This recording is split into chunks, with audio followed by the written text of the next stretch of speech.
টি-20 ক্রিকেটের সাবেক নাম্বার 1 বোলারকে এবার যুক্ত করেছে রংপুর রাইডার্স। সোহানের দলের হয়ে গ্লোবাল সুপার লিগ মাতাতে পারেন মাহমুদুল্লাহ রিয়াদ। ক্যারিবিয়ান এক বিশ্বমানের ব্যাটারের সঙ্গে থাকবেন পাঞ্জাব কিংসের এক বিদেশি অলরাউন্ডার। নামি দামি সব তারকাদের নিয়ে বিশ্ব জয়ে যাবে বাংলাদেশের এই ফ্র্যাঞ্চাইজিতে। গ্লোবাল সুপার লিগের জন্য রংপুরের এমন শক্তিশালী বহর নিয়ে বাকিটা জানবো রিপোর্টে। প্রথমবারের মতো গ্লোবাল সুপার লিগে অংশ নিয়ে দুনিয়ার সবাইকে তাক লাগিয়ে দিয়েছিল রংপুর রাইডার্স। নুরুল হাসান সোহানের নেতৃত্বে অস্ট্রেলিয়ার ভিক্টোরিয়া ক্লাবকে হারিয়ে চ্যাম্পিয়ন হওয়ার স্বাদ পায় বাংলাদেশের প্রতিনিধিরা। সেই ধারাবাহিকতায় আরও একবার ট্রফি জিততে শক্তিশালী স্কোয়াড গঠন করছে ফ্র্যাঞ্চাইজিটি।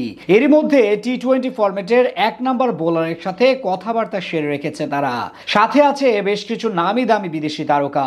এদের সঙ্গে যোগ দিবেন এক ঝাঁক দেশীয় ক্রিকেটার, যেখানে সবচেয়ে বড় নাম হতে পারে মাহমুদুল্লাহ রিয়াদের। দলটার ক্যাপ্টেন্সির ভার থাকবে নুরুল হাসান সোহানের কাঁধে। এটা প্রায় এক প্রকার নিশ্চিত। তার সঙ্গে সদ্য 3 ফরম্যাট থেকে অবসর নেওয়া মাহমুদুল্লাহ রিয়াদের সাথে চুক্তি করার চেষ্টা করছে ফ্র্যাঞ্চাইজিটি। টাইগার দলের সাবেক কাপ্তান হতে পারেন এবারের আসরে তাদের সবচেয়ে বড় চমক। এছাড়া দেশীয়দের মধ্যে থাকবেন গতবারের টুর্নামেন্ট সেরা পুরস্কার জয়ী সৌম্য সরকার। ব্যাট হাতে 2024 মৌসুমে দুর্দান্ত পারফরমেন্স করে আলোচনায় ছিলেন তিনি। ফাইনালেও হয়েছিলেন ম্যাচ সেরা। তাই এবার আগে ভাগে তার সঙ্গে কথা সেরে রেখেছে রংপুর রাইডার্স। তার সাথে আরো দেখা যাবে তরুণ পাওয়ার হিটার শামীম পাটোয়ারিকে। এদিকে বিদেশিদের মধ্যে সবচেয়ে বড় চমক হতে পারেন প্রোটিয়া লেগ স্পিনার ও আইসিসি টি-20 র্যাঙ্কিং এর সাবেক নাম্বার 1 বোলার তাবরেজ শামসি। মূলত গায়ানার স্পিন বান্ধব উইকেটের জন্য তাকে নিয়েছে ফ্র্যাঞ্চাইজিটি, যেটা হতে পারে বড় ট্রাম্প কার্ড রংপুরের জন্য। আন্তর্জাতিক টি-20 ক্রিকেটে 70 ম্যাচে মাত্র 7.39 ইকোনমি রেটে 89 উইকেটের মালিক তিনি। আর ওভারঅল সংক্ষিপ্ত ফরম্যাটে শামসির নামের সঙ্গে আছে 328 উইকেট।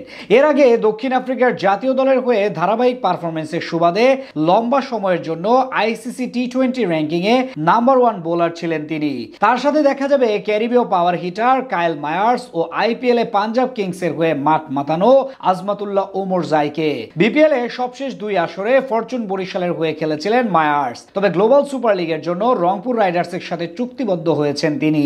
বাংলাদেশ প্রিমিয়ার লিগে 2 আসর মিলিয়ে 166 স্ট্রাইক রেটে 452 রান করেছেন, প্রায় 45 গড়ে। তাই গ্লোবাল সুপার লিগে তিনি হতে পারেন দলটার বিগ ফেস। অন্যদিকে ওমর জাই তো বর্তমানে টি-20 ফরম্যাটে সবচেয়ে পরীক্ষিত অলরাউন্ডারদের মধ্যে একজন। এদের সাথে বিদেশি হিসেবে আরো থাকতে পারেন পাকিস্তানি পেসার আকিব জাভেদ। এবার বিপিএল এর নজরকাড়া বোলিং করে সবার প্রশংসা কুড়িয়েছেন তিনি। তাই পরবর্তী টুর্নামেন্টের জন্য জাভেদকে ধরে রেখেছে রংপুর।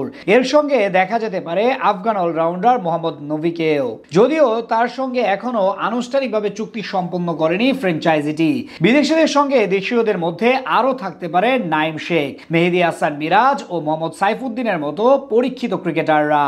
সব মিলিয়ে বলা চলে আরো একবার শিরোপা জয়ের জন্য বেশ শক্তিশালী বহর নিয়ে ক্যারিবীয় দ্বীপে যাবে ফ্র্যাঞ্চাইজিটি।